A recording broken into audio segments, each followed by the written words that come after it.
I'm Marcus Thompson, 34, and I've been raising my 2 kids alone for 3 years after my wife Sarah died in a car accident. When I finally swallowed my pride and asked my family for help with groceries and childcare while working 2 jobs, my father looked me dead in the eye and said, "Real men don't cry, and they sure don't beg." My mother nodded in agreement, adding that I should man up and figure it out myself. What they didn't know was that I'd been secretly building a successful online business from my garage every night after the kids went to bed. While they saw me as a failure begging for scraps, I was actually pulling in 6 figures. The day I walked into that family barbecue wearing a custom suit, driving a Tesla, and carrying legal documents that would change everything, that's when their tune completely changed. Like and subscribe if you've ever been underestimated by your own family. The call came at 2:47 a.m. on a Tuesday. I remember the exact time because I was staring at the clock, wondering if I should wake Sarah up to talk about the promotion I'd been passed over for again. The phone's shrill ring cut through the silence like a knife, and somehow I knew before I even answered that my world was about to shatter. "Mr. Thompson, this is Officer Martinez with the Metro Police Department. I'm calling about your wife, Sarah Thompson. She's been in an accident." The words hit me like a physical blow. Sarah had been working late at the hospital again, pulling another double shift to help us save for the house we'd been dreaming about. She was driving home on Highway 35 when a drunk driver ran a red light and slammed into her Camry at 60 miles per hour. I don't remember much about the race to the hospital, except that my hands were shaking so badly I could barely grip the steering wheel. The kids were at my in-laws' house for the night, thank God, so I didn't have to wake them up and try to explain something I couldn't even comprehend myself. The doctor's words were clinical, detached, massive internal bleeding, brain trauma. We did everything we could, but all I could focus on was Sarah's wedding ring, still on her finger. Catching the harsh fluorescent lights of the hospital room, that simple gold band we'd bought at a pawn shop when we were 22 and couldn't afford anything fancy. She'd always said she'd upgrade it someday, but I loved how it represented our humble beginnings. The funeral was a blur of casket and condolences. My family showed up, of course, but their support felt hollow, performative. My father shook hands with the appropriate somber expression, but I caught him checking his watch during the service. My mother fussed over the flowers and the catering, treating it more like an event to manage than a goodbye to the woman who'd been the heart of our little family, Jake. My successful lawyer brother gave a speech about Sarah's dedication to nursing, but it felt rehearsed, like closing arguments in court. Emma, my sister, cried appropriately and offered to help with the kids, but I could see the relief in her eyes when I told her I could manage. The real nightmare began after everyone left.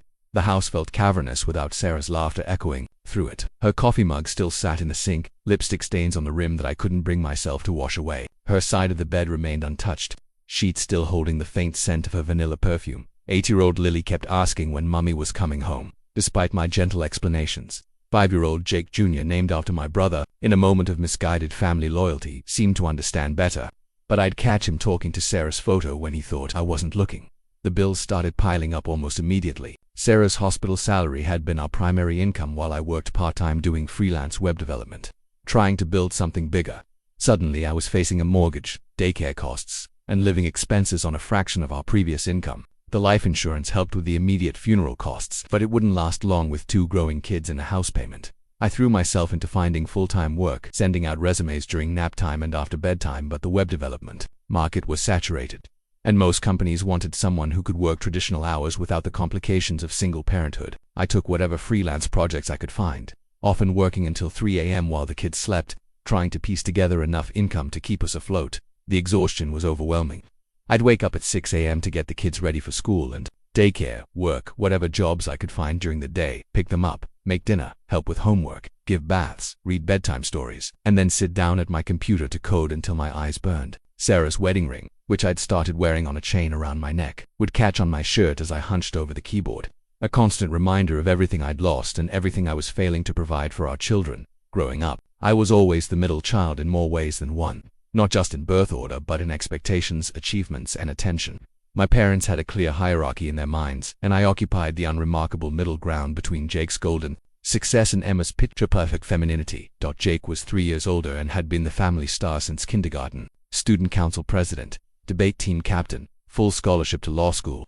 My parents' living room was practically a shrine to his accomplishments, framed diplomas, newspaper clippings about his court victories, photos of him shaking hands with judges and politicians. He'd married his law school sweetheart, bought a house in the best neighborhood, and was already making partner track at 30-1. Emma, 2 years younger than me, had followed the path my parents considered ideal for daughters. She'd married her college boyfriend right after graduation, moved to a beautiful suburban home with a white picket fence, and dedicated herself to being the perfect wife and mother. She hosted dinner parties, volunteered at a kid's school, and posted Instagram photos that looked like they belonged in home decorating magazines. Then there was me, the one who'd struggled through high school, changed majors 3 times in college, and graduated with a degree in computer science that my father still didn't quite understand. "So you fix computers?" he'd ask, and I'd given up trying to explain the difference between software development and tech support.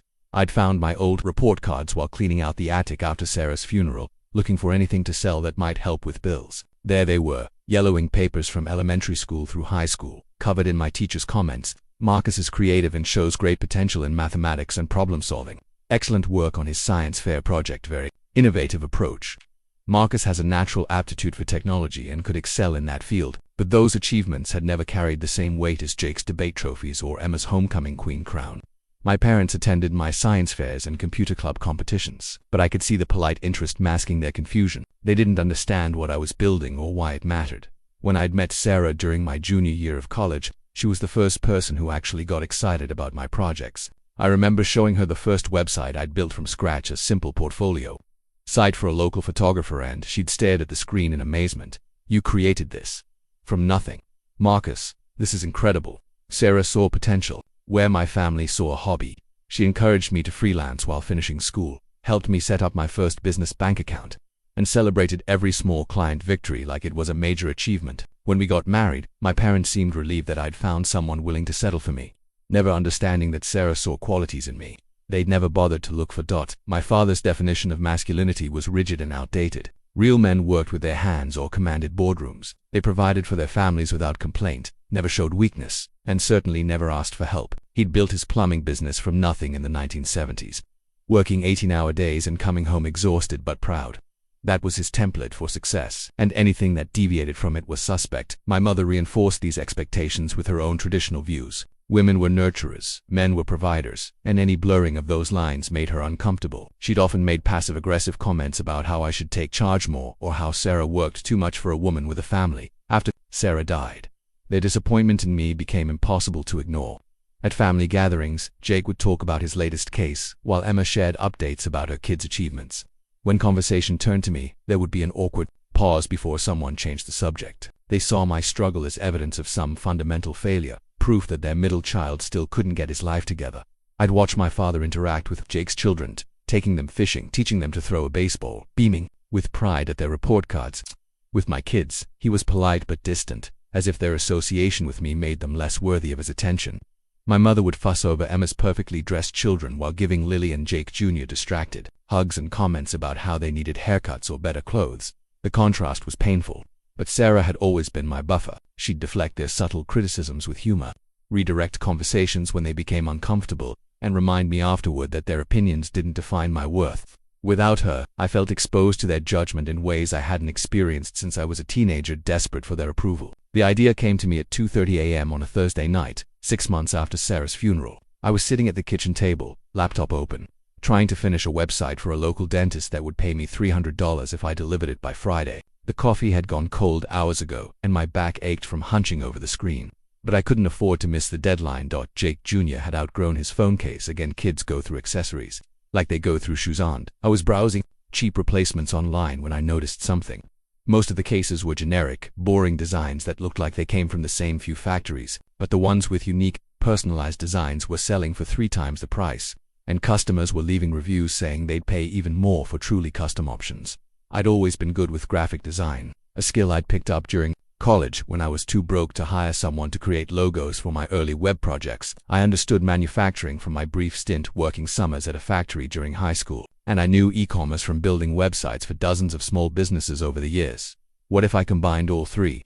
I pulled out an old notebook, the same one I'd used to plan my wedding with Sarah, her handwriting still visible on pages I couldn't bring myself to tear out, and started sketching. Custom phone cases with personalized designs, pet photos, family portraits, custom text, anything someone wanted to turn into a unique accessory. I could source blank cases from manufacturers, print the designs using sublimation or vinyl, and sell them online for premium prices. The math was compelling. Basic cases cost about $2 to source in bulk. Custom printing added maybe 50 cents in materials and 10 minutes of labor. I could sell them for $15 to $20 and still be competitive with the market. If I could move just 50 cases a month, That would be nearly $1,000 in profit, enough to cover our grocery bill and put a little aside for emergencies. But it was more than just the money.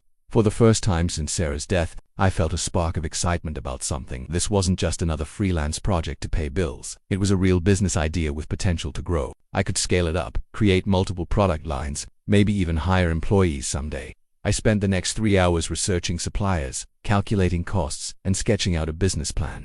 The life insurance money was sitting in a savings account, mostly untouched except for funeral expenses and a few emergency car repairs.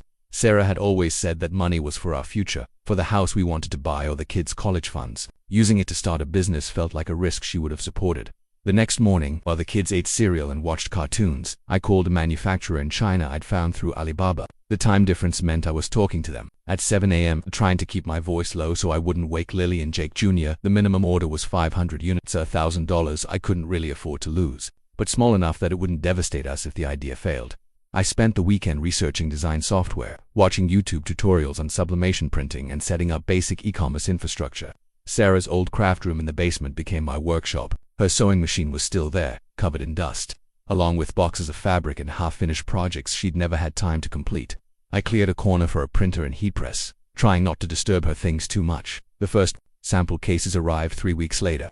Cheap, basic black cases that felt flimsy in my hands, but they were a starting point. I designed a simple logo for custom-wrap designs, nothing fancy, just clean typography that would look professional on business cards and website headers. My first design was a photo of our family dog, Rex, printed on a case for my own phone. The quality wasn't perfect, the colors were slightly off, and the edges weren't quite straight, but it was recognizably our dog, and Lily squealed with delight when she saw it.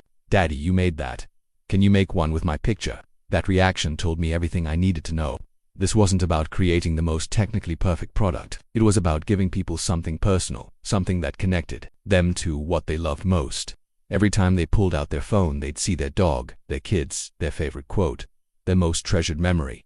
I launched the website on a Sunday night, using every web development skill I'd accumulated over the years: clean design, easy ordering process, clear photos of sample work. I didn't have money for advertising, so I started with social media, posting examples of my work on Facebook groups for pet owners, parents, and custom gift enthusiasts. The first order came in 2 days later. A woman in Oregon wanted a case with her grandson's school photo, $22 for something that cost me under $3 to make. I printed it that same night, packaged it carefully in a bubble mailer, and drove to the post office before work the next morning. When she left a 5-star review 3 days later, perfect quality, exactly what I wanted, fast shipping. I felt something I hadn't experienced in months. Pride, not just in the money, but in creating something that made someone else happy. The electricity bill arrived on a Monday morning in October, red letters spelling out final notice across the top, 47 days overdue, $387.43. Service to be disconnected within 5 business days unless payment was received. I stared at it while sipping instant coffee. We'd run out of the good stuff weeks ago and felt the familiar knot of anxiety tighten in my stomach. The business was showing promise. I'd sold 32 cases in 6 weeks, mostly through word of mouth and social media posts. But promise didn't pay for utilities, and the $1,800 in profit was already spoken for by other overdue bills. The mortgage payment was 3 weeks late. The credit cards were maxed out from buying groceries and school supplies. And now this.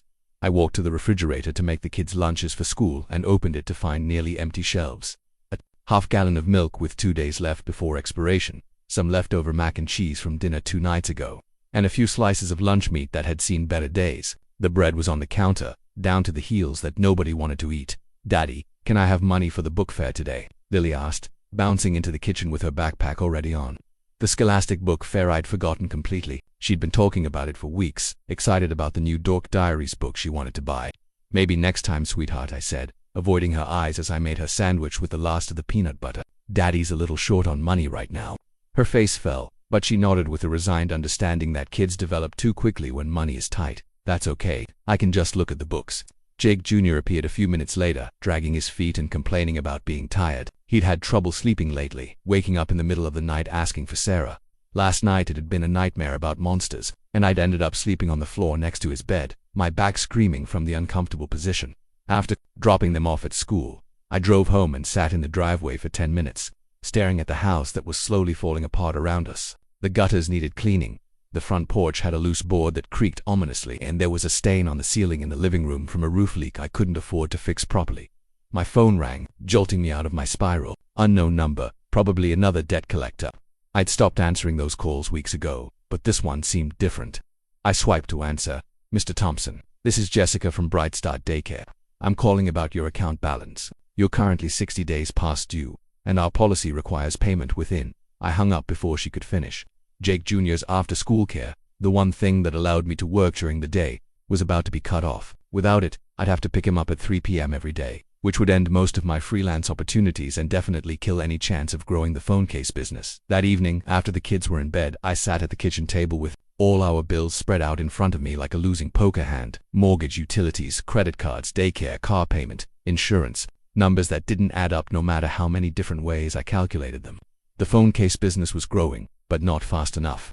I needed help, and I needed it now. I picked up my phone and scrolled to my father's number. My thumb hovered over the call button for several minutes. The last time I'd asked him for money was in college, when my financial aid had been delayed and I couldn't make rent. He'd given me the cash, but with a 20-minute lecture about responsibility and planning ahead. That was 15 years ago, and I'd sworn I'd never put myself in that position again. But this wasn't about me anymore. This was about keeping the lights on for Lily and Jake Jr., making sure they had food in their bellies and a roof over their heads. This was about swallowing my pride for the sake of my children. I dialed the number. Marcus, it's late. Is everything okay? My father's voice was gruff, suspicious. He wasn't used to getting calls from me, especially not after 9 p.m. Dad, I need to talk to you about something. Can we meet tomorrow? Maybe at the house. There was a pause. What kind of talk? I closed my eyes, feeling the words stick in my throat like glass. I need help, Dad. Financial help. Things have been really tight since Sarah died, and I'm behind on some bills. Another pause. Longer this time. I could almost hear his disappointment through the phone. I see. Well, your mother and I will be home tomorrow evening. Come by around 7. We'll discuss it then. The line went dead. No words of comfort. No immediate offer to help. Just a business meeting scheduled like I was a client asking for a loan. But it was better than nothing. Maybe they'd surprise me. Maybe family would step up when it really mattered. I spent the rest of the night practicing what I'd say, how I'd present the situation in a way that didn't make me sound like a complete failure. I'd explain about the business, show them the potential, frame it as a temporary loan that I'd pay back with interest. I'd make them understand that this was just a rough patch, not a permanent state of inadequacy. The next morning I received an email from the school district. Jake Jr.'s lunch account was overdrawn, and he'd been eating the free meal provided for students who couldn't afford lunch. The shame hit me like a physical blow. My 5-year-old son was on the charity lunch program, and I hadn't even known. My parents' house hadn't changed in 20 years. Same beige walls, same burgundy carpet, same collection of family photos carefully arranged on the mantel. Walking into the living room felt like stepping back in time, except now I was the one asking for help instead of the college kid borrowing gas money. Dad was sitting in his leather recliner, the one he'd bought after his first big plumbing contract and defended like a throne ever since. Mom sat on the couch, her hands folded in her lap, wearing the expression she reserved for serious conversations and bad news. Jake and Emma were there too, which I hadn't expected. Apparently, this was going to be a full family tribunal. Sit down, Marcus, Dad said, gesturing to the wooden chair they'd pulled in from the dining room. Not the comfortable spot on the couch next to Mom, not Jake's usual place in the other recliner. The hard chair, positioned so I'd be facing all of them like a defendant in court. I sat down, suddenly aware of every worn spot on my jeans, every frayed edge of my t-shirt. Jake was wearing a suit he'd probably come straight from work, or maybe he always wore suits now. Emma looked perfectly put together in her yoga clothes, the kind that cost more than my entire wardrobe. I felt like a child called to the principal's office. So, Dad began, leaning back in his chair with his fingers steepled. You said you need financial help. Let's hear it. I'd rehearsed this conversation a dozen times, but now the words felt clunky and desperate. I started with the basic Sarah's income being gone, the mounting bills, the struggle to find steady work while caring for 2 kids. I tried to explain the phone case business, the potential I was seeing, how it could be successful with just a little more time and investment. How much interrupted, cutting through my explanation like it was unnecessary noise. The electric bill is due in 3 days, $387. The mortgage is behind by $1,500. Daycare owes $600, maybe $3,000 total to get caught up on everything critical. The silence that followed felt endless. Jake cleared his throat and shifted in his chair. Emma studied her manicured nails. Mom's expression didn't change, but she glanced at Dad like they were having a silent conversation. $3,000, Dad repeated slowly. For someone who's supposedly running a business. It's growing, Dad. I've made almost $2,000 in profit in 6 weeks, but it takes time to scale up. And right now you're here asking your family to bail you out. His voice was flat, matter of fact again. It's not the same as college. This is different. I have kids to think about. Responsibilities, responsibilities. He stood up from his chair, towering over me the way he had when I was 12 and had broken something important. Let me tell you about responsibilities, son. A real man doesn't let his family get to the point where the lights are about to be shut off. A real man finds a way to provide without running to daddy every time things get tough. The words hit me like physical blows. I'm not running to daddy. I'm asking my family for help during the worst period of my life. My wife died. I'm raising 2 kids alone, and I'm trying to build something that can support us long term. Your wife died 8 months ago, Mom said quietly, speaking for the first time since I'd arrived. How long are you going to use that as an excuse? The room went dead silent. Even Jake looked uncomfortable, and Emma actually gasped. But Mom continued, her voice calm and measured like she was discussing the weather. Sarah was a lovely girl, but life goes on. You need to find a real job with benefits and stability. Maybe find a nice woman who can help you raise those children properly. This business nonsense is just another one of your pipe dreams. My pipe dreams. I felt anger rising in my chest, hot and unfamiliar. I'm actually making money, Mom, real money, from something I built myself. $2,000 in 6 weeks, Jake said, speaking up for the first time. That's not even minimum wage if you factor in the hours you're probably working. It's growing every week. Last week I made $400. This week it's already at $550, and what happens when the fad passes? Dad was pacing now, his hands clasped behind his back. Custom phone cases. That's your big business plan. People get tired of novelties. Marcus, they move on to the next shiny thing.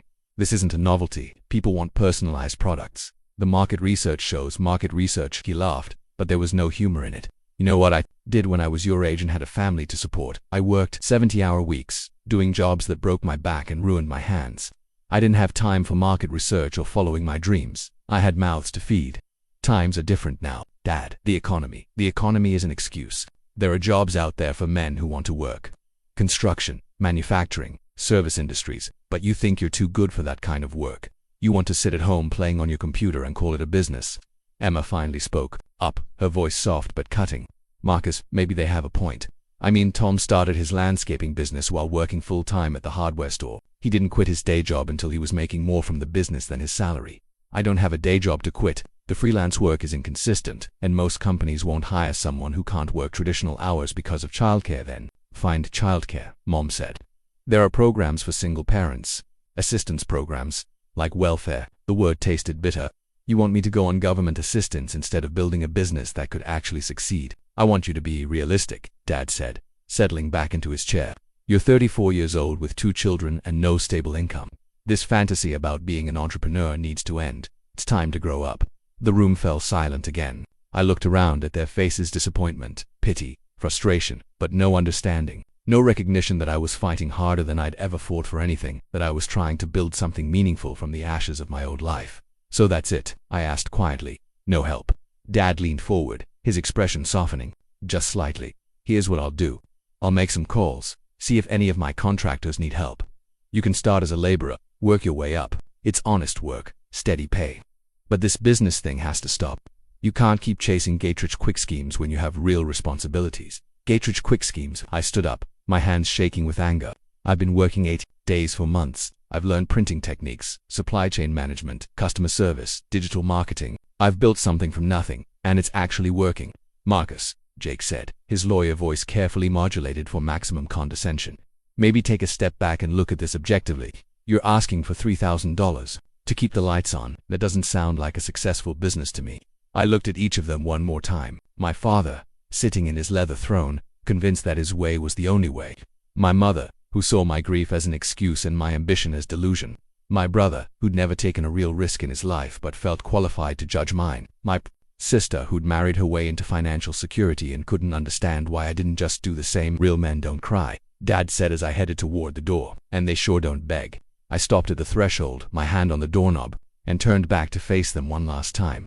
You're right, Dad, real men don't beg. Thanks for reminding me. The drive home was a blur of streetlights and rage. My hands gripped the steering wheel so tightly my knuckles were white, and I had to pull over twice because my vision was blurring with tears I refused to let fall. Not because real men don't cry, but because I was done being the person they expected me to be. I sat in my driveway for 20 minutes, staring at the house that might not be mine much longer. The porch light was on. Mrs. Rodriguez next door was watching the kids while I begged my family for scraps. She'd refused payment, saying she understood what it was like to struggle alone. A neighbor had more compassion than my own blood. When I finally went inside, Lily and Jake Jr. were asleep on the couch, curled up together under Sarah's old blanket. Mrs. Rodriguez was reading a magazine, and she looked up with hopeful eyes when I walked in. "How did it go, mijo?" I shook my head, not trusting my voice. She nodded like she understood, gathered her things quietly, and squeezed my shoulder on her way out. "You're stronger than you know," she whispered. Sarah used to tell me that all the time. After I carried the kids to their beds, I walked back to the living room and found an eviction notice taped to the front door. 30 days to pay the overdue mortgage or face foreclosure proceedings. The bank had no interest in my family drama or my business potential. Numbers were numbers, and mine didn't add up. I sat at the kitchen table with the notice in front of me, surrounded by all the other bills I couldn't pay. For a moment, just a moment, I considered calling my father back, swallowing my pride, accepting the construction job, giving up on the business that had become my lifeline. It would be easier, safer, expected, but then I thought about Lily's face when she couldn't buy books at the school fair. Jake Jr. eating charity lunches because I didn't know his account was empty. The way my family had looked at me tonight, like I was a child playing dress-up instead of a man fighting for his children's future. I opened my laptop and pulled up the business spreadsheets. 57 orders in the past week, averaging $18 each. The numbers were climbing steadily, not fast enough to save the house, but fast enough to see real potential. I'd been conservative, cautious, trying to grow slowly while maintaining other income streams. But conservative wasn't going to cut it anymore. I spent the next 4 hours researching every successful dropshipping business I could find, reading case studies, watching YouTube videos, analyzing competitors. By 3 a.m., I had a plan that was either brilliant or completely insane. The life insurance money, Sarah's final gift to our family, was sitting in a savings account earning pathetic interest. $28,000 that I'd been hoarding like a safety net. But safety nets were useless if you were already falling. I was going to bet everything on myself the next morning. I called in sick to my 2 biggest freelance clients and drove to the bank. $25,000 in cashier's checks, one for inventory, one for equipment, one for advertising. I left $3,000 in the account for absolute emergencies. Money I swore I wouldn't touch unless the kids needed food or medical care. By noon, I'd placed orders for 2,000 phone cases in 10 different styles, a professional heat press, a vinyl cutting machine, and industrial-grade printers. I'd hired a virtual assistant in the Philippines to handle customer service, emails. I'd purchased advertising packages on Facebook, Instagram, and Google that would launch my products in front of 50,000 potential customers over the next month. It was reckless, irresponsible, everything my father would have called it. But it was also the first time since Sarah's death that I felt like I was moving forward instead of just surviving. The equipment arrived over the next week in boxes that filled the garage and spilled into the living room. I converted Sarah's craft room into a full production facility, carefully moving her sewing projects to the closet but leaving her inspirational quotes on the wall. "Dream big and dare to fail," read one in her careful handwriting. "The expert in anything was once a beginner," said another.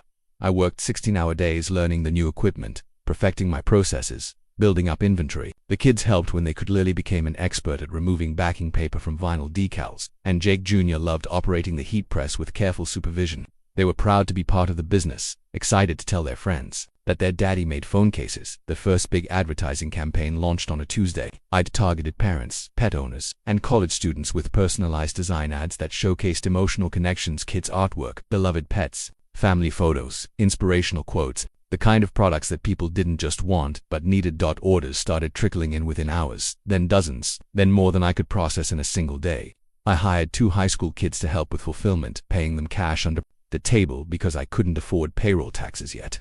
My garage became a legitimate small business operation. 2 weeks after the launch, I made my first $4,000 week. A month later, I was consistently hitting $6,000. The eviction notice was still taped to my refrigerator, not as a reminder of failure but as motivation to never feel that helpless again. I didn't call my family to share the good news. They'd made their position clear, and I'd made mine. This success was going to be built without their support, without their approval, and definitely without their permission. The first phone case that changed everything wasn't even supposed to be part of my product line. It was a mistake, a sample I'd printed to test color calibration that came out slightly wrong. The image was a golden retriever puppy, and instead of the bright, saturated colors I'd intended, it had this vintage, faded look that made the photo appear almost artistic.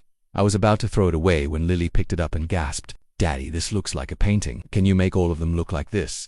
That vintage filter effect became my signature style. Instead of competing with hundreds of vendors offering basic photo printing, I was creating something unique. Cases that turned personal photos into artistic masterpieces. I called the line Memory Canvas, and within 2 weeks of launching it, I couldn't keep up with demand, but the learning curve was brutal. I had to master Photoshop techniques I'd never used, understand color theory, and figure out how to consistently reproduce that accidental effect.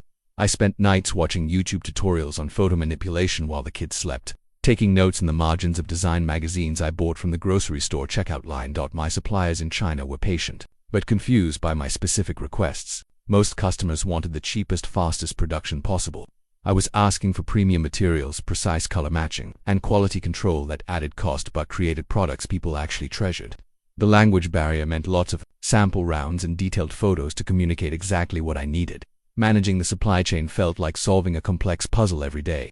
I had to forecast demand for products that didn't exist 6 months earlier, coordinate shipping from 3 different manufacturers, and maintain inventory levels that could handle sudden spikes without tying up too much cash in unsold stock. Excel spreadsheets became my best friend, tracking everything from material costs to shipping times to customer satisfaction ratings. The breakthrough moment came when a customer named Jennifer in Michigan posted a video review on her Facebook page. She'd ordered a case with her late husband's photo, processed with my vintage effect, and when she opened the package, she started crying on camera. Not sad tears, but the kind of emotional release that comes from seeing someone you love transformed into something beautiful and permanent. "This isn't just a phone case," she said in the video, her voice shaking with emotion.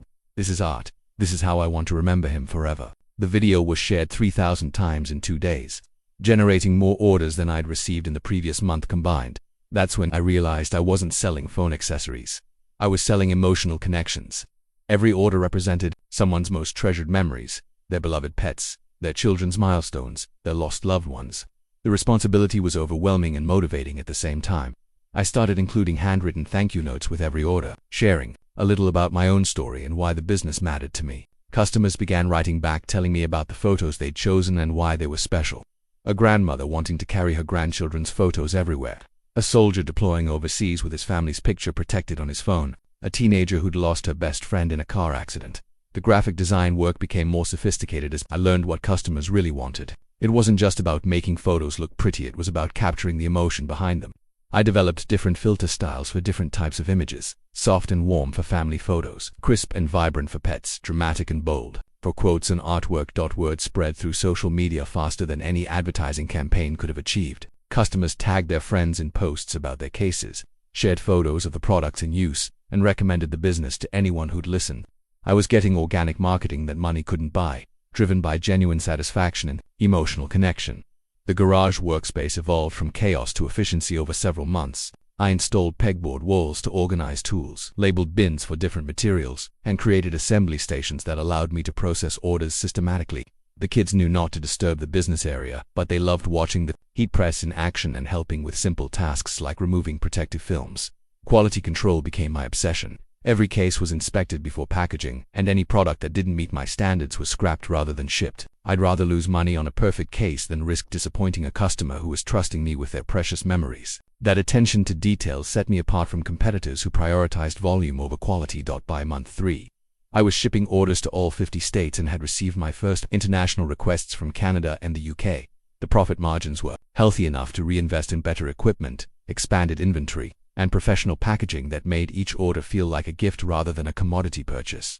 The success was intoxicating, but I kept it completely hidden from my family. At church or chance encounters in the grocery store, I maintained the fiction of being a struggling single dad doing freelance work. It wasn't just pride though that was part of it. I wanted to see how big this could become before revealing what I'd built while they'd written me off as a failure. Sleep became a luxury I couldn't afford. My typical day started at 5 a.m., checking emails and order notifications that had come in overnight. International customers meant round-the-clock business, and I'd learned that responding quickly to questions that often meant the difference between a sale and a lost opportunity. The coffee maker in the garage became my lifeline, brewing pot after pot of the cheapest ground coffee I could find. The caffeine kept me functional, but it couldn't eliminate the bone-deep exhaustion that came from working 18-hour days 7 days a week. I'd catch myself nodding off while designing graphics, jolting awake when my head hit the keyboard, and left a string of random letters across the screen. Lily and Jake, Jr. adapted to our new routine with a resilience that kids somehow managed better than adults. They'd eat breakfast while I printed their lunch money from the previous night's orders, literally printing money. As Jake Jr. liked to say, they learned to pack their own lunches when I was deep in a complex design project, and they knew that the sound of the heat press meant Daddy was making something special for someone. The order sheets covering my workspace told the story of rapid growth in coffee stains and urgent scribbles. Each page represented dozens of customers trusting me with their most precious photos. Mrs. Patterson in Texas wanted her late husband's military portrait on a case for their anniversary. The Johnson family needed matching cases with their new baby's photo for all four grandparents. A teenage girl in California wanted her rescue dog's picture because he saved my life, and now I want to carry him everywhere. Customer service emails flooded in faster than I could answer them. Questions about image resolution, shipping times, custom design requests that pushed my skills in new directions. I hired my virtual assistant, Maria, to handle basic inquiries, but the complex design consultations still required my personal attention. Some customers wanted to collaborate on their designs, sending multiple photos and requesting specific color adjustments until the final product matched their vision perfectly. The shipping process became an intricate dance of efficiency and care. I'd batch orders by destination to optimize postage costs, but each package was individually wrapped with tissue paper and included a personalized thank you note. The kids helped with the assembly line, turning packaging into a family activity that kept them involved in the business while teaching them about hard work and attention to detail on inventory. Management felt like a constant balancing act. Running out of popular case models meant disappointed customers and lost sales, but ordering too much tied up cash flow and filled the garage with products that might become obsolete when new phone models launched. I developed spreadsheets tracking sales velocity for different products, learning to predict demand patterns based on seasonal trends and marketing campaigns. The first major equipment failure happened on a Thursday night when I had 40 orders to ship by Friday afternoon. The heat press overheated and shut down, leaving me with a garage full of blank cases and printed designs that couldn't be assembled. I spent 2 hours on the phone with technical support, then drove to 3 different stores looking for replacement parts. By the time I'd jury-rigged a temporary fix, it was 3 a.m. and I had 4 hours until the kids needed to get ready for school. Quality control issues kept me awake at night even when I was too exhausted to work. A batch of cases arrived from the supplier with slightly different dimensions that affected the print alignment. 20 customers received products that weren't quite perfect, and I spent the weekend reprinting and reshipping replacements at my own expense.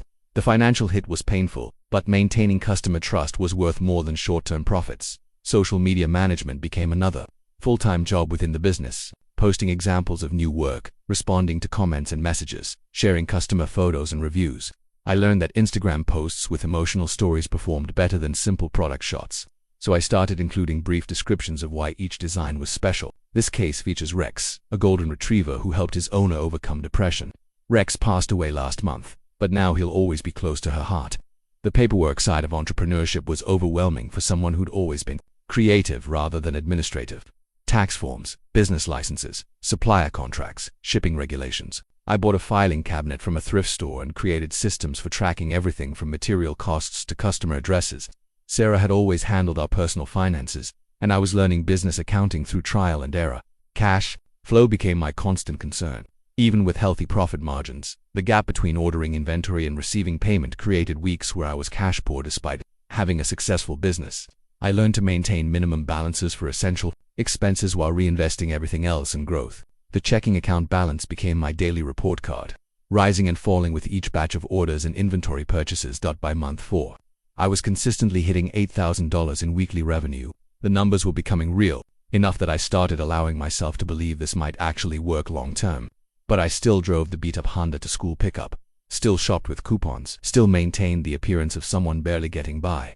The success felt too fragile to celebrate, too new to trust completely. The first $5,000 check felt surreal in my hands. Not a transfer or direct deposit, but an actual paper check from my payment processor representing 1 week's profit. I stared at it sitting on the kitchen table next to a stack of bills that had terrified me just months earlier. And for the first time since Sarah's death, I felt something that might have been hope. Lily noticed the change before I said anything. "Daddy, you're smiling at breakfast," she observed, spooning cereal into her mouth while studying my face with the curiosity that 8-year-olds bring to everything interesting. "Are you happy about something?" I was happy about a lot of things. The electric bill was paid in full with money left over. The mortgage was current for the first time in months. Jake Jr.'s lunch account had a positive balance, and I'd even added enough for him to buy the chocolate milk he'd been wanting. More than the financial relief, I was proud of what I'd built. The business was developing its own momentum now. Repeat customers were placing new orders for different phones or family members. Word-of-mouth referrals brought in steady streams of new business without additional advertising costs. I'd started getting emails from other small business owners, asking for advice about starting their own custom printing operations. One morning, a package arrived with my return address but no order number I recognized. Inside was a phone case I'd made 3 months earlier, along with a handwritten letter from the customer. Her teenage daughter had been killed in a drunk driving accident, and the case, featuring the girl's graduation photo, had been her way of keeping her close. She was returning it because she'd decided to have the image tattooed on her wrist instead, but she wanted me to know that carrying her daughter's picture had helped her through the darkest period of her life. Stories like that reminded me why this business mattered beyond the money. I wasn't just printing pictures on plastic, I was helping people process grief, celebrate love, and carry their most important memories with them everywhere they went. The responsibility was humbling and motivating in equal measure. The garage workshop had evolved into a legitimate operation that looked more like a small factory than a hobby space. I'd installed professional lighting, upgraded to equipment, and created efficient workstations for each step of the production process. The kids had their own designated areas where they could help without interfering with the precise work that quality control demanded. Customer feedback drove continuous improvements in both products and processes. When several customers mentioned that the cases felt slippery, I researched textured finishes that provided better grip. When shipping delays became an issue during holiday seasons, I partnered with a local shipping store for same-day processing of rush orders. Each problem was an opportunity to differentiate my business from larger competitors who couldn't adapt as quickly.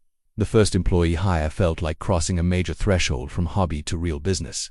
Jessica was a local college student studying graphic design, and she needed part-time work that could accommodate her class schedule. I started her at $15 an hour, more than I'd ever made at my first job, but she brought skills and energy that immediately improved our output, quality, and capacity. Financial planning became possible for the first time in years. I opened a business savings account and started setting aside money for equipment replacements, seasonal inventory purchases, and the inevitable slow periods that every business faces. Having reserves meant I could make decisions based on long-term strategy rather than immediate desperation. The kids' confidence grew along with the business success.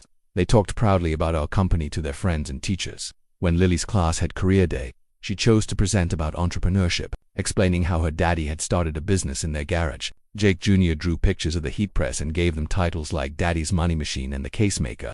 I started allowing myself small luxuries that had been impossible during the worst months. Name-brand groceries instead of generic new shoes for the kids when their old ones wore out, rather than hunting through thrift stores.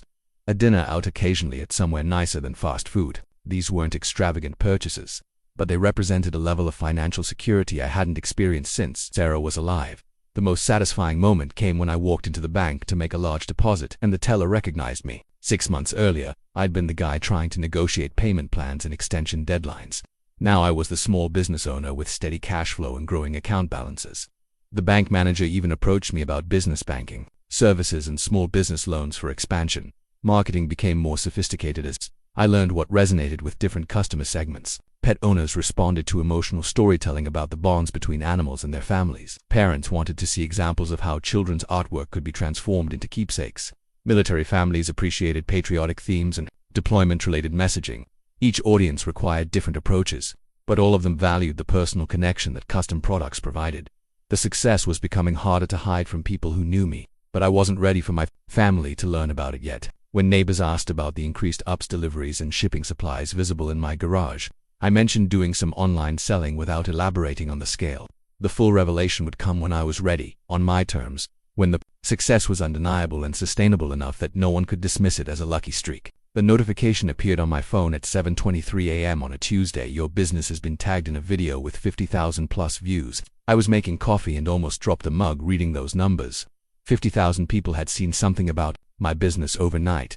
The video was posted by a YouTube channel called Pet Parent Reviews, run by a woman named Chloe Martinez who had 200,000 subscribers. She'd ordered a case featuring her rescue pit bull Thor and decided to film an video. What I saw made me understand the power of authentic customer testimonials in ways no marketing textbook could have taught me. Chloe opened the package slowly, building anticipation for her audience. When she saw the case, Thor's photo transformed. With my vintage filter effect, her reaction was completely genuine. She started crying, telling her audience about how Thor had been abused before she adopted him, how he'd helped her through depression, and how the case captured his personality perfectly. "This isn't just a phone case," she said, holding it up to the camera. "This is art. Look at how they transformed his picture into something that looks like it belongs in a gallery. And the quality, feel this material." She spent 5 minutes examining every detail, from the precise color matching to the protective edges, explaining why it was worth the premium price compared to generic alternatives. Then she did something I hadn't expected. She showed the handwritten thank you note I'd included, reading it aloud to her audience. I'd mentioned being a single father building the business to support my children and how much each order meant to our family. Her voice broke again as she talked about supporting small businesses, run by real people rather than faceless corporations. The comments section exploded with viewers sharing their own pet photos and asking for ordering information. I need this. For my golden retriever who passed last month. Can they do cats too? Where do I find this company? Chloe had pinned a comment with my website URL, and the traffic spike crashed my server within 2 hours. By noon, I had 300 new orders. By evening, over 600. I'd never processed that many orders in a week, let alone a single day.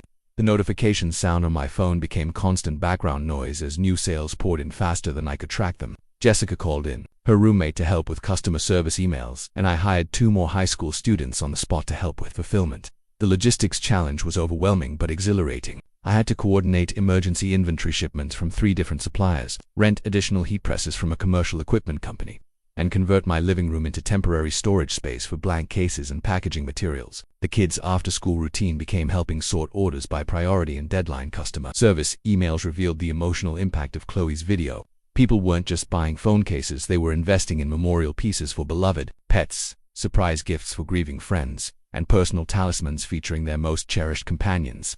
The stories broke my heart and motivated me simultaneously. A widow wanted her late husband's service dog on a case to feel close to both of them. Military families needed cases featuring pets left behind during deployments. The video's success attracted attention from other influencers and YouTube channels. Pet-focused accounts started reaching out about collaboration opportunities. A major pet supply company contacted me about wholesale distribution. Industry publications wanted to feature my business as an example of successful small-scale manufacturing. Managing the sudden growth required skills I'd never developed. Cash flow became critical when I needed to purchase 10 times my normal inventory to fulfill the surge in orders. I had to negotiate payment terms with suppliers, set up lines of credit with multiple vendors, and create production schedules that could handle both the immediate backlog and ongoing regular orders. Quality control became more challenging with increased volume, but I refused to compromise the standards that had built my reputation. Every case still received individual inspection, and any product that didn't meet my specifications was scrapped rather than shipped. The additional labor costs reduced profit margins, but maintaining customer satisfaction was more important than short-term financial optimization. The video's impact extended beyond immediate sales. Search engine rankings improved dramatically as thousands of people searched for my business name and products. Social media followers increased by 500% in a week. Customer retention rates jumped as new buyers placed repeat orders and recommended the business to their networks. Most importantly, the viral success proved that my business model was scalable. This wasn't a fluke or lucky break, it was validation that there was genuine demand for high-quality, emotionally meaningful custom products. The infrastructure I'd built could handle rapid growth when the right opportunity presented itself. 3 weeks after Chloe's video, I calculated the monthly revenue, $87,000, more money than I'd made in any previous year, generated in 30 days by a business I'd started in my garage while my family dismissed it as another of my unrealistic dreams. The profit margin meant I was personally earning more than Jake made as a junior partner at his law firm. I started researching commercial space for expansion, but I wasn't ready to leave the garage yet. This setup represented everything I'd built, from nothing, every late night and early morning that had gotten me to this point. When I eventually moved to a proper facility, it would be because I'd outgrown this space completely, not because I was running away from the humble beginnings that had taught me everything about resilience and determination. The Tesla arrived on a Thursday morning, delivered to the warehouse space I'd rented 3 miles from the house. Midnight silver metallic Model S, loaded with every option I'd ever dreamed of owning. The delivery driver looked confused when I asked him to park it in the back corner, away from the windows where passing traffic might notice it. I kept the Honda for school pickups and grocery runs, maintaining the carefully constructed image of a struggling single dad. The kids thought it was hilarious, our secret spy car that we could only drive when nobody from our old life might see us. They loved the acceleration and the massive touchscreen, but they understood why we couldn't tell anyone about it yet. The warehouse transformation had taken 2 months and cost more than my previous annual income. Professional sublimation printers, industrial heat presses, automated cutting machines, inventory management systems that tracked every product from raw materials to customer delivery. I'd hired 6 employees, including a full-time graphic designer and a customer service manager who handled the increasingly complex special requests. But at home, I still drove the beat-up Honda with its rattling exhaust and torn passenger seat. I still shopped with coupons and bought generic brands when neighbors might see my cart. I still wore the same worn jeans and faded t-shirts that had been my uniform during the worst months after Sarah's death. The psychological strain of living Two completely different lives was exhausting in ways I hadn't anticipated. At parent-teacher conferences, I'd sit in plastic chairs designed for people who couldn't afford better, nodding sympathetically when other single parents talked about financial struggles I no longer shared. I wanted to help them, to share what I'd learned about building something from nothing. But maintaining my cover meant staying silent. Lily and Jake Jr. adapted to the secrecy better than I'd expected, but it created complications I hadn't considered. When Lily's friend mentioned that her family couldn't afford the class field trip, Lily offered to pay for it without thinking. I had to explain again why we couldn't solve other people's problems even when we had the resources, because it would reveal our secret before I was ready. The monthly revenue was approaching 6 figures consistently, but I still paid bills from my personal checking account with theatrical reluctance when neighbors might notice. I'd actually calculated optimal timing for these performances, paying the mortgage a few days late, making concerned faces while reviewing credit card statements, mentioning tough months when the subject of money came up in casual conversation. Banking became an elaborate choreography of maintaining separate financial identities. The business accounts held hundreds of thousands of dollars in revenue and inventory investments, while my personal accounts maintained modest balances that matched my public persona. I'd transfer just enough for household expenses and emergencies, leaving the rest invested in business growth and equipment upgrades. The hardest part was not being able to share my excitement about the business's success. When a major pet supply chain approached me about exclusive distribution rights, I wanted to tell someone who'd understand the significance. When a business magazine requested an interview about successful garage startups, I had to decline because the publicity would end my anonymity. Success without recognition felt incomplete in ways I hadn't expected. Employee management required careful compartmentalization. My team knew me as Marcus Thompson, the driven entrepreneur who'd built a thriving business from scratch, but they didn't know about my family background, the humiliating rejection I'd faced, or the revenge I was methodically planning. To them, I was simply a successful small business owner who cared about quality and customer satisfaction. The kids' lives improved dramatically in private while remaining carefully modest in public. At home, they had new computers for schoolwork, high-quality art supplies for projects, and toys they'd never dared ask for during our poorest months. But for school events and neighborhood activities, they wore appropriately worn clothes and carried budget backpacks that maintained our cover story. Customer testimonials continued flooding in, each one validation that the business wasn't just profitable, it was meaningful. A military wife whose husband was deployed sent photos of their matching cases featuring their dog. A grandmother had commissioned cases for all 6 grandchildren featuring their late grandfather's portrait. A teenager battling cancer wanted her therapy dog's picture on a case that would travel with her to treatments. The warehouse space began feeling more like home than the house where I'd grieved Sarah's loss and faced my family's rejection. Here I was respected, successful, and building something lasting. The employees looked to me for leadership and vision. Customers trusted me with their most precious memories. Suppliers competed for my business. This was who I'd become when, stripped of other people's expectations and limitations, financial planning reached levels of sophistication I'd never imagined necessary. Business insurance, retirement contributions, college savings accounts for the kids that would fully fund their education regardless of future business performance. I was building generational wealth while my family assumed I was still scraping by on freelance, web design, and charity. The most challenging aspect was resisting the urge to upgrade our visible lifestyle too quickly. I wanted to move the kids to better schools, buy them everything they'd sacrificed during our worst months, and show the world that we'd not just survived but thrived. But premature revelation would undermine the impact I was planning. When my family finally learned the truth, I wanted the success to be undeniable, sustainable, and impossible to dismiss as luck or coincidence. 3 more months, I told myself. 3 more months of careful growth, strategic planning, and maintaining the facade. Then I'd reveal everything at the annual family barbecue, and they'd finally understand what they'd dismissed when they told me real men don't beg. The text message arrived at 2:47 p.m. on a Wednesday, exactly 18 months after my humiliating family meeting. Annual barbecue was June 20th at 4 p.m. Bring the kids. Hope you can make it this year. Mom, I stared at the message for several minutes, sitting in my warehouse office surrounded by shipping boxes and profit reports that told a story my family couldn't imagine. Last year, I'd made excuses about work conflicts and sick kids, unable to face another gathering where I'd be treated as the family disappointment. This year, everything was different. The timing was perfect, almost poetically so. June 20th was exactly 2 weeks away, enough time to plan every detail of what would be the most satisfying moment of my adult life.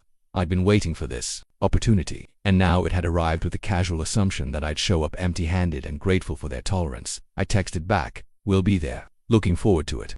That evening, after the kids were in bed, I sat at my kitchen table with a legal pad and began planning my entrance like a military operation. Every detail mattered: timing, presentation, documentation, and the precise sequence of revelations that would maximize impact while protecting my children from any ugliness that might follow.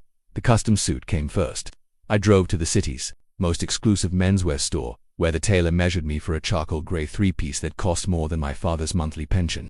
The fabric was Italian wool, hand-stitched with details that whispered wealth to anyone who understood such things. When I explained that money was no object and timing was critical, the tailor promised completion within 10 days. The Tesla would make the initial statement, but I needed documentation that proved this wasn't a facade or borrowed success. I scheduled a meeting with my accountant to prepare official financial statements, profit and loss reports, tax returns, business valuations, numbers that would be impossible to dismiss or explain away as luck. The legal documents required more careful consideration. I'd been researching family trust structures and estate planning, both to protect my children's inheritance and to create leverage for the conversation I was planning. My lawyer prepared papers establishing educational trusts for Lily and Jake Jr., funded with enough money to guarantee their college educations regardless of what happened to the business. The psychological impact of showing my family that I was planning generations ahead while they'd assumed I couldn't manage month to month would be devastating. I practiced the conversation dozens of times, standing in my warehouse after hours, rehearsing different versions depending on how they responded. The key was remaining calm, factual, and devastatingly polite. No anger, no accusations, just a quiet confidence of someone who'd proved them completely wrong about everything that mattered. The kids needed preparation without spoiling the surprise. I explained that we were going to show Grandpa and Grandma how well our business was doing, and that some people might be surprised by our success.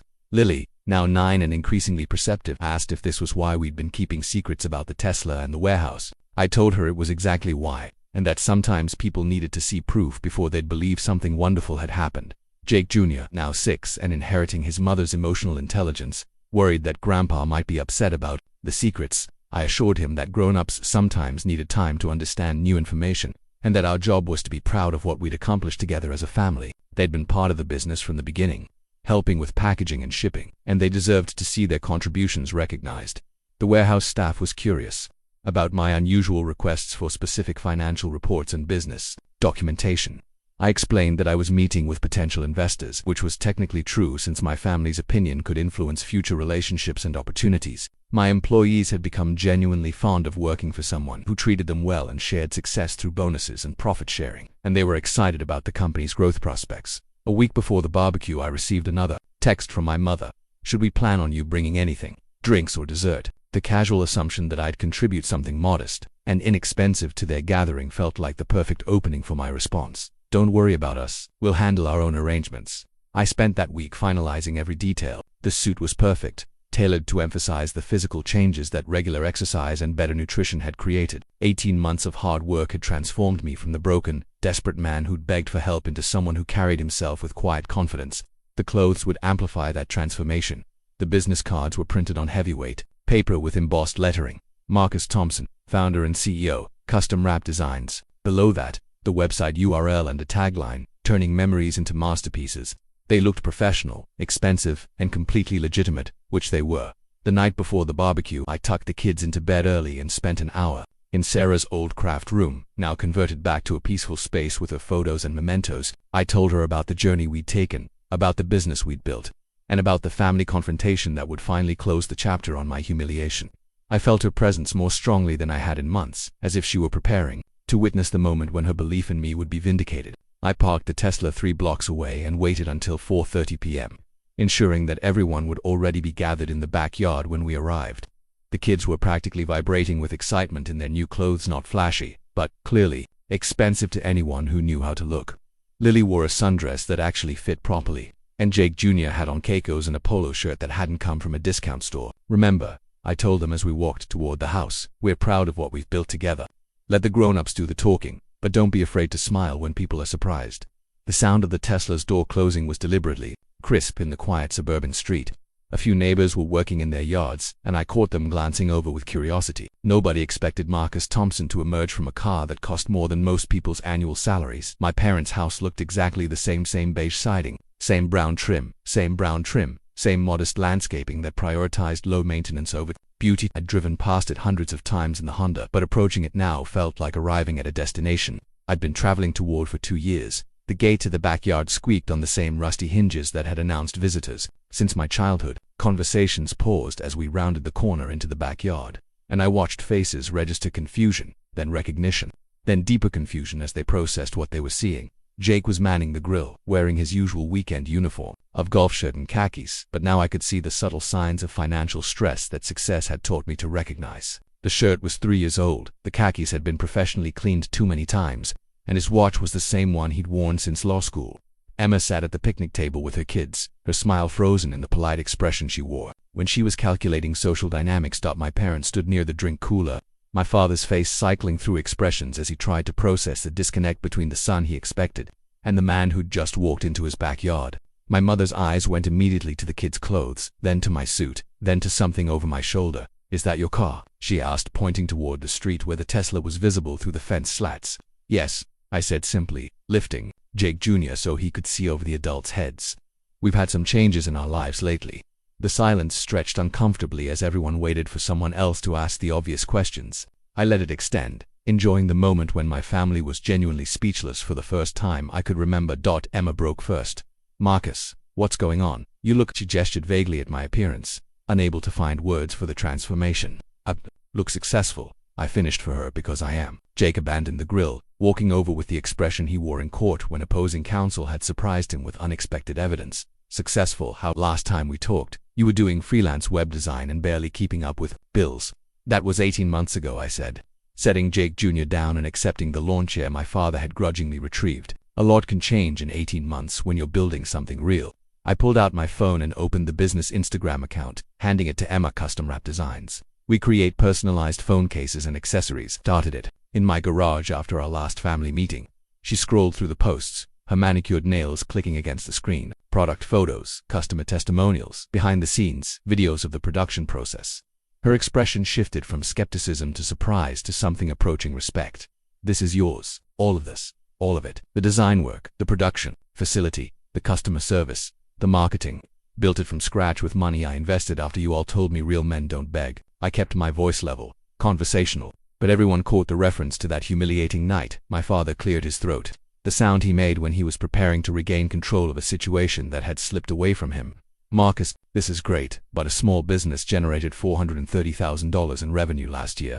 I interrupted, pulling out the financial statements my accountant had prepared. "Net profit was $270,000.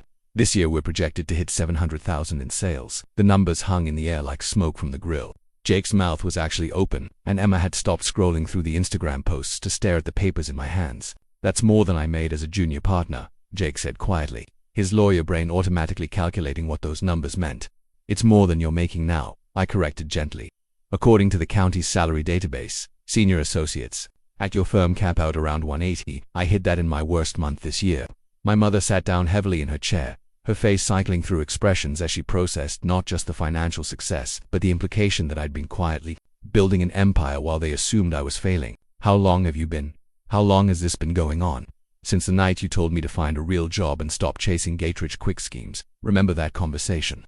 When I asked for help with $3,000 in bills, I looked around the circle of faces, making eye contact with each person who'd been in that room. That was my rock-bottom moment. Also my turning point. Lily tugged on my sleeve, and I lifted her onto my lap.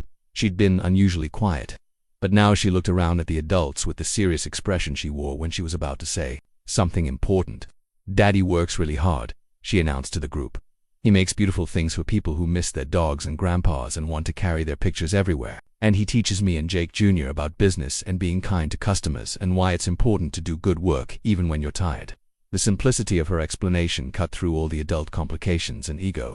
This wasn't about revenge or proving points. It was about a father building something meaningful for his children after losing everything that mattered. My father was the first to recover his composure, falling back on the skepticism that had defined his relationship with my dreams since childhood. He reached for the financial statements with hands that trembled slightly, whether from age or shock. "I couldn't tell. These numbers," he said, squinting at the pages without his reading glasses. "How do we know they're real? Anyone can print fake documents." I'd anticipated this response and came prepared. I pulled out my phone and opened the banking app, turning the screen toward him so he could see the business account balance, 6 figures, updated in real time, with transaction history showing daily deposits that matched the revenue claims. "You can call the bank if you want verification," I said calmly, "or my accountant, or my business insurance company, or the IRS, since I've been paying quarterly estimated taxes that are probably more than most people's annual salaries." Jake leaned over to see the phone screen, his lawyer training kicking in as he studied the evidence. "This is legitimate," he said quietly, more to himself than to the group. "Marcus, how did you... when did you... when did I learn to build a real business instead of chasing pipe dreams?"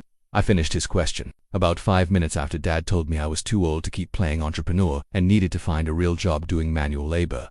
The words landed like physical blows. My father's face flushed red, and my mother made a small sound that might have been a gasp or a whimper.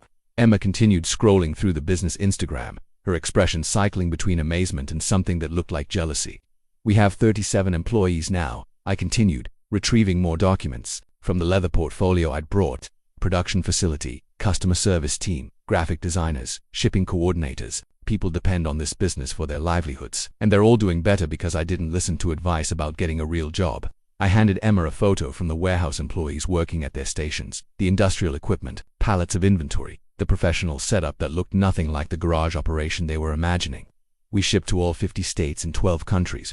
Yesterday we processed 423 orders. Each one represents someone trusting us with their most precious memories, photos of loved ones who've died, beloved pets, children's artwork, military service pictures. It's not just a business. It's a service that helps people carry what matters most." My mother found her voice first, though it came out smaller than usual. "Marcus, honey, this is wonderful. We're proud of you. We always believed you could succeed." The revisionist history was so brazen it took my breath away. I looked at her for a long moment, letting the silence stretch until everyone felt the weight of what she'd just said.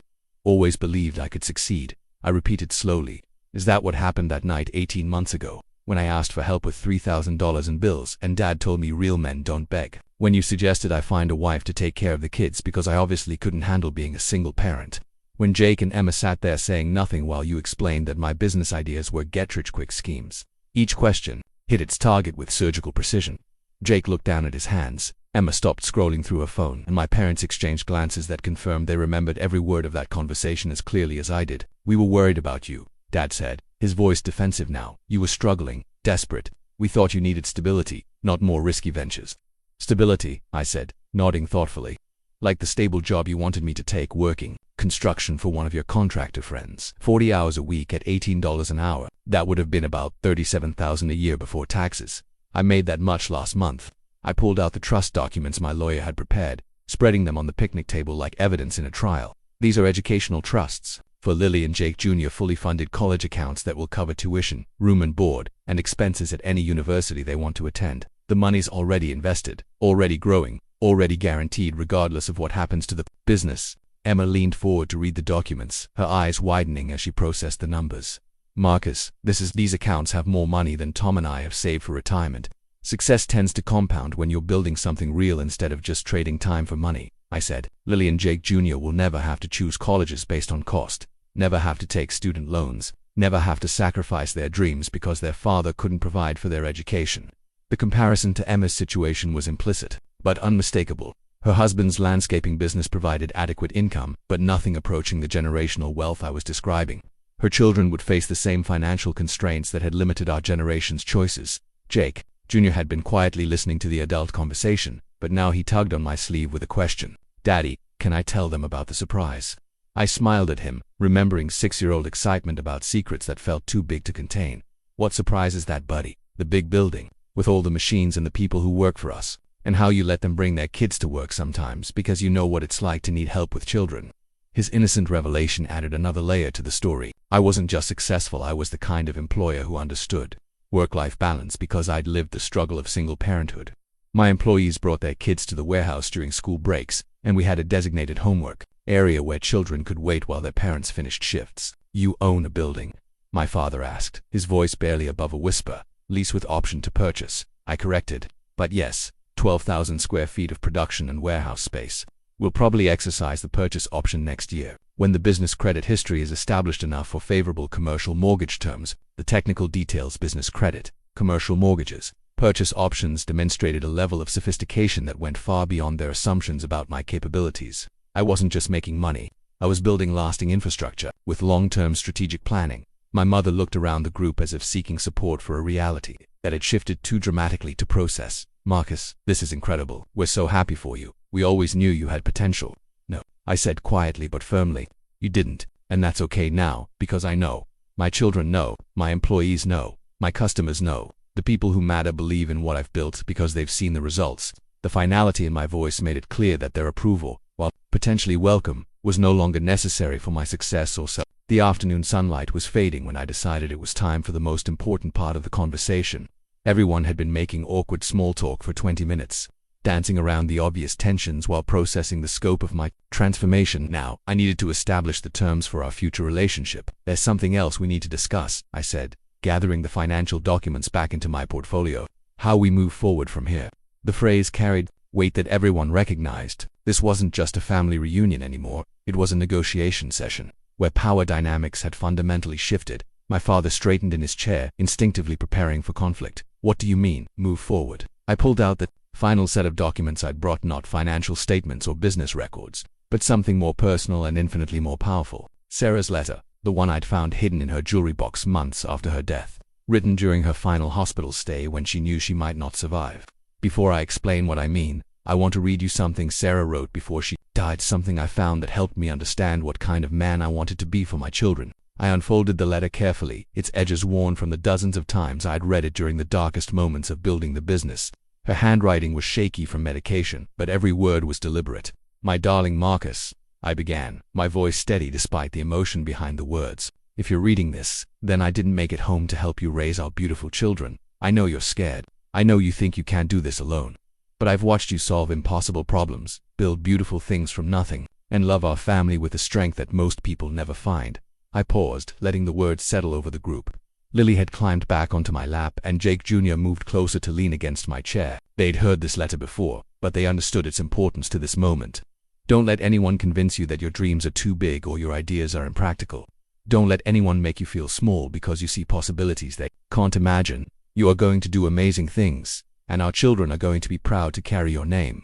Trust yourself the way I've always trusted you. Build the life you want for them, not the life other people think you should have. The silence that followed was profound. Even my father looked uncomfortable, perhaps recognizing how his own words had contradicted Sarah's faith in me. She wrote that while she was dying, I continued, refolding the letter with careful precision.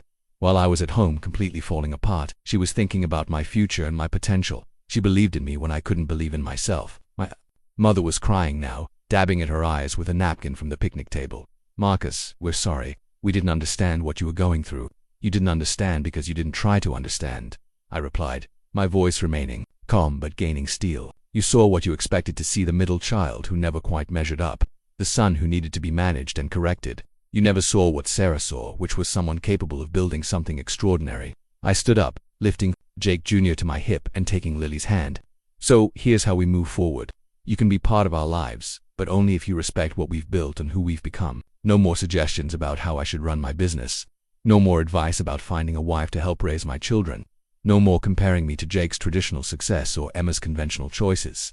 Jake started to protest, but I held up a hand to stop him. I'm not finished. If you want to be grandparents to Lily and Jake Jr., you need to treat their father with the same respect you'd show any other successful business owner, because that's what I am now, whether you understand it or not. Emma found her voice, though it was smaller than usual. We can do that, Marcus. We want to be part of their lives. Good, then you need to understand some things about how this family works now.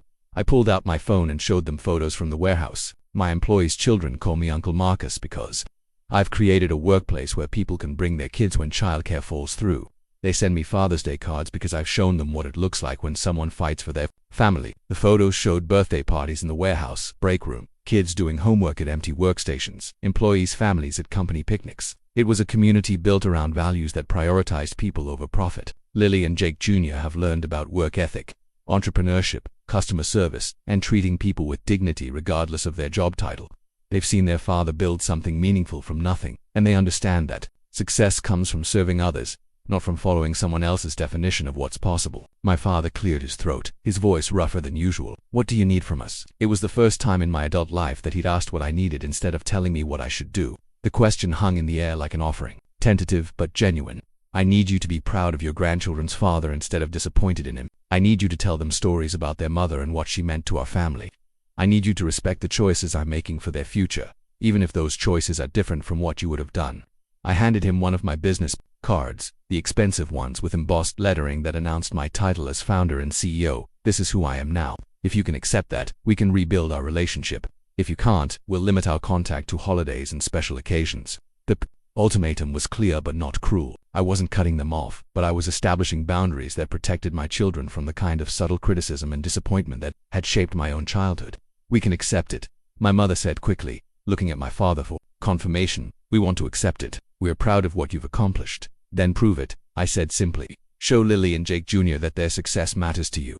Celebrate their victories instead of trying to manage their dreams. Be the grandparents they deserve, not the ones who taught their father that his ambitions were unrealistic." I gathered my things and gestured for the kids to say their goodbyes. The visit had accomplished everything I'd planned: the revelation, the boundary setting, and the establishment of new terms for our family relationship. As we walked toward the gate, my father called out behind us, "Marcus, the Tesla ... it suits you." It was perhaps the first compliment he'd given me since childhood that wasn't wrapped in conditions or reservations. Small, but genuine. A beginning. 6 months after the barbecue revelation, our lives had settled into a rhythm that felt sustainable for the first time since Sarah's death. The business was thriving beyond my most optimistic projections. The kids were flourishing in ways that went far beyond material improvements, and my relationship with my family had evolved into something more honest, if less comfortable than their previous assumptions. The warehouse had become our second home in the best possible way. Lily had her own desk in my office where she did homework after school, surrounded by vision boards and business planning documents that taught her about goal setting and strategic thinking. Jake Jr. had claimed a corner of the production floor, where he built elaborate structures with packaging materials while learning about logistics and workflow optimization. My employees had become extended family, united by shared values about quality, customer service, and work-life balance. When Maria, my customer service manager, went through a difficult divorce, the entire team rallied to provide childcare and emotional support. When James, our shipping coordinator, needed surgery, we maintained his full salary and held his position until he could return. Success had given me the resources to treat people the way I wished I'd been treated during my darkest period. The financial transformation was dramatic but not ostentatious. We'd moved to a larger house in a better school district, but nothing palatial or showy. The kids had their own rooms, a backyard suitable for hosting friends, and access to opportunities that had been impossible during our struggling years. Piano lessons for Lily, soccer for Jake Jr., family vacations that didn't require months of saving and sacrifice. More importantly, they'd learned that security came from building something valuable rather than depending on others for help. They understood money as a tool for creating opportunities and serving others, not as a scorecard for personal worth. When Lily's friend mentioned that her family couldn't afford new school clothes, Lily suggested they organize a clothing drive, rather than offering direct charity that might embarrass her friend's parents. My relationship with Jake had improved significantly once he'd processed the reality of my success. His initial shock had given way to genuine curiosity about entrepreneurship and business building. We'd started having monthly dinners where he asked questions about scaling operations, managing employees, and transitioning from service provider to business owner. His law practice was successful but limited by his own time and energy, and he was exploring ways to create more leveraged income streams. Emma's response had been more complicated. She was proud of my success but struggling with the implications for her own choices. Her husband's landscaping business provided adequate income, but nothing approaching the generational wealth I was building. She'd started making comments about lucky breaks and timing that suggested she was having difficulty accepting that my success came from skills and effort rather than chance. My parents had made genuine efforts to rebuild our relationship. Though old patterns died hard, my father still occasionally offered business advice I didn't need, and my mother still made suggestions about my personal life that missed the mark entirely. But they'd begun treating me with respect instead of disappointment, and their interactions with the kids had improved dramatically. The most significant change was in how Lily and Jake Jr. carried themselves in the world. They'd developed confidence that came from understanding their father's journey from failure to success. They knew that setbacks were temporary, that hard work produced results, and that other people's opinions mattered less than personal integrity and family loyalty. Customer testimonials continued to remind me why the business mattered beyond financial success. A woman in Colorado had commissioned a case featuring her son's artwork from his final weeks battling leukemia. A military father in Germany wanted matching cases for his entire family featuring their dog who died while he was deployed. Each order represented trust, memory, and connection in ways that transcended commerce. The business had expanded into new product lines: custom wallets, picture frames, decorative tiles, and memorial plaques. Each edition maintained our focus on emotional significance rather than mass market appeal. We weren't competing with large manufacturers on price. We were creating heirloom quality products that customers treasured for years. Industry recognition had started flowing in as the business matured. Trade publications featured articles about our customer service approach and product quality. Business schools contacted me about guest lectures on entrepreneurship and small business scaling. Local economic development organizations cited us as an example of successful job creation and community investment. The most meaningful recognition came from unexpected sources. The high school students I'd hired had become advocates for entrepreneurship among their peers, sharing what they'd learned about business operations and customer relations. Several had changed their college majors to business or marketing after seeing firsthand how companies could serve customers while building wealth for owners and employees. Personal relationships had improved to success, gave me emotional bandwidth for connections beyond survival and business building. I'd started dating occasionally, though finding someone who understood the unique challenges of single parenthood and business ownership proved complicated. The kids were protective of our family dynamic and suspicious of anyone who seemed more interested in our newfound prosperity than in genuine relationship. The balance between ambition and contentment required constant attention. The business could have grown faster with more aggressive expansion, but I'd learned to prioritize sustainable growth over maximum revenue. My children needed a present father more than they needed a wealthy but absent one, and the employees depended on stable leadership rather than constantly shifting strategies. Looking back at the man who'd sat in his parents' living room begging for help with utility bills, I sometimes felt like I was observing someone else's life. That version of myself had been so focused on immediate survival that long-term vision seemed impossible. Now I was planning 5 years ahead, building systems that could function without my constant oversight, and creating opportunities for the next generation that extended far beyond my own family. The transformation wasn't just financial, it was fundamental. I'd learned to trust my own judgment, to value my unique perspective, and to build relationships based on mutual respect rather than desperate need. Success had given me choices, but more importantly, it had given me the confidence to make decisions aligned with my values rather than other people's expectations. The letter was exactly where Sarah had told me it would be, hidden in the back of her jewelry box behind the earrings she'd worn on our first date. I'd avoided reading it for 2 years, not because I'd forgotten about it, but because I knew it would be her final words to me, and I hadn't been ready to hear goodbye.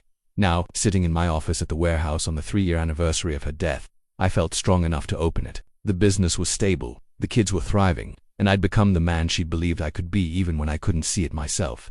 My beloved Marcus, the letter began, her handwriting shakier than in the previous one but still unmistakably hers. I'm writing this because I need you to know some things that I might not have time to say. You're going to face moments when you doubt everything about yourself, when other people's voices become louder than your own heart. When that happens, remember that you are stronger than you know. I had to stop reading for a moment, overwhelmed by how precisely she'd predicted the journey I'd taken, the rejection from my family, the months of grinding poverty, the slow build toward success. She'd somehow known it would all be necessary to transform me into someone capable of the life we'd dreamed about together. You're going to want to prove them wrong, and that's natural, but don't let proving them wrong become more important than being the father our children deserve. Don't let success change your heart. Remember that the best revenge is a life well lived, children well raised, and love well shared. Her words hit me like a gentle correction, highlighting the distinction between vindication and vengeance that had sometimes blurred during my darkest moments. The family barbecue had been satisfying, but what mattered more was the daily example I was setting for Lily and Jake Jr. about resilience, integrity, and the courage to pursue dreams despite criticism. Build something beautiful, Marcus, not just for the money, though financial security matters when you have children to raise. Build something that serves others, that creates jobs, that makes the world a little better. Use your gifts to lift people up, the way you've always lifted me up when I needed strength. Reading her words in the context of what I'd actually built was overwhelming. Custom Wrap Designs wasn't just a successful business, it was a company that helped people preserve their most precious memories, provided meaningful employment for dozens of families, and demonstrated that small businesses could prioritize values alongside profits. The cemetery was quiet on a Tuesday afternoon, with afternoon sunlight filtering through the oak trees that Sarah had loved. I brought fresh flowers, white roses, her favorite tanned, the letter she'd written to read aloud at her gravestone. It felt important to close this chapter of our story in the place where she was resting. I did it, sweetheart, I said, settling cross-legged on the grass beside her headstone the way we used to sit together in our backyard. I built a business, raised our kids, and proved everyone wrong about what was possible. But more than that, I learned who I really am when everything else gets stripped away. I told her about Lily's confidence in school, how she'd started a small business selling friendship bracelets to raise money for the animal shelter, about Jake Jr.'s kindness toward other kids who were struggling, the way he'd inherited her emotional intelligence and my determination, about the employees who'd become family, the customers whose lives we'd touched, the community we'd built around shared values. The hardest part wasn't the money or the business challenges, I continued, my voice carrying across the empty cemetery. It was learning to trust myself again after everyone I'd looked up to told me I was chasing impossible dreams. You always saw something in me that I couldn't see, and it took losing you to find the strength to believe in it myself. The business had grown beyond anything I'd originally envisioned, where we're processing thousands of orders monthly, shipping internationally, and developing new product lines that expanded our mission of helping people preserve meaningful memories. But the real success was personal. I'd become someone my children could be proud of, someone who could provide security without sacrificing values. I'm dating someone, I told her, sharing news that felt strange to speak aloud at her grave. Her name is Rachel, and she's a teacher who understands about putting children first. She doesn't try to replace you or compete with your memory. She just appreciates the man I've become and the family we've built together. The relationship was developing slowly, built on friendship and mutual respect rather than desperation or convenience. Rachel had lost her first husband to cancer 5 years earlier, so she understood grief, single parenthood, and the complexity of honoring the past while building toward the future. That kids liked her, which mattered more than anything else. I think you'd approve of her, I continued, brushing fallen leaves from the headstone. She challenges me to be better without trying to change who I am. She celebrates the business success, but she's more interested in how I treat people than how much money I make. She reminds me of you in the ways that matter most. The afternoon was growing later, and I needed to pick up the kids from school soon. But I had one more thing to share with Sarah, something I'd been planning for months but hadn't been ready to announce until now. I'm starting a foundation, I told her, pulling out the legal documents I'd been carrying. The Sarah Thompson Memorial Foundation for Single-Parent Entrepreneurs. It's going to provide microloans, mentorship, and business training for single parents who want to start their own companies. Everything I wish I'd had access to during those first desperate months. The foundation would be funded by a percentage of the business profits, ensuring that success was shared with others facing similar challenges. I'd partner with local colleges to provide business education, work with banks to facilitate small business loans, and create a network of successful entrepreneurs willing to mentor newcomers. The first recipients will be announced next month. A single mother who wants to start a catering business. A widowed father planning a lawn care service. A divorced mom with a cleaning company idea. All of them have the same look in their eyes that I had when everyone else saw failure and I saw possibility. The foundation represented the completion of my transformation from someone who needed help to someone who could provide it. Not charity, but investment in human potential. Not handouts, but hand-ups that preserved dignity while creating opportunity. Lily wants to be involved in selecting recipients when she's older, I said, smiling at the memory of her earnest questions about the application process. She's already talking about expanding into scholarships for kids whose parents are building businesses. Jake Jr. thinks we should help people who've lost their pets start memorial product companies like ours. Their ideas showed they'd internalized the values that Sarah and I had tried to instill, that success carried responsibility, that helping others was more important than accumulating wealth, and that everyone deserved a chance to pursue their dreams regardless of their starting circumstances. The drive home took me past my parents' house, where I could see my father working in the garage on his latest project. Our relationship had improved but would never be simple. He'd started referring potential customers to my business, which was his way of showing support. But he still struggled with advice-giving impulses when he saw opportunities for improvement. My mother had embraced her role as successful entrepreneurs, mother with enthusiasm that sometimes bordered on bragging. She'd started showing friends the business website and Instagram posts, claiming credit for my work ethic and determination. It was revisionist history but harmless enough, and the kids enjoyed her newfound pride in their father's accomplishments. Home. I found Lily at the kitchen table working on a school project about career goals. She was writing about entrepreneurship, illustrating her report with photos from our warehouse and descriptions of the design process. Her teacher had asked students to interview a professional in their field of interest, and she'd chosen to interview me. "Daddy, what's the most important thing you've learned about running a business?" she asked, pen poised over her notebook. I thought about all the technical skills I'd acquired: graphic design, supply chain management, customer service, financial planning. But the real lessons had been personal: resilience, self-reliance, the courage to trust my own judgment, and the importance of building something meaningful rather than just profitable. The most important thing, I told her, is that success isn't about proving other people wrong. It's about staying true to your values while serving others in ways that matter. Money is just the reward for solving real problems for real people. She wrote that down carefully, her young face serious as she processed the distinction between ego-driven achievement and purpose-driven success. At 9 years old, she was already developing wisdom that had taken me decades to acquire.